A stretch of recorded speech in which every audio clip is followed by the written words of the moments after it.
Inchi yetu inaelekea babaya. Our country is sliding to chaos. Ukiona kiongozi ambaye amechaguliwa na wananchi kama Senator Ososi akipigwa hadharani na wakora mchana kwa town, wewe mwananchi wa kawaida uko na usalama? The first duty ya serikali yoyote ni kutoa usalama kwa wananchi wake. Viongozi na wananchi sawa sawa.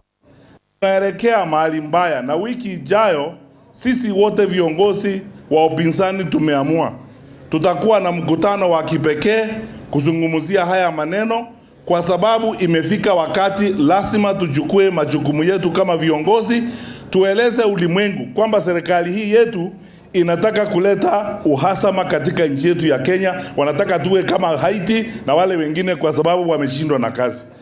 Lakini hatuwezi kukubali. Tunawaambia kama wameshindwa na kazi kwa sababu wameshindwa na kazi, waondoke polepole. Sisi tuko tayari kufanya hiyo kazi. Wananchi, si mnajua tuko tayari kufanya hiyo kazi? Itatushinda?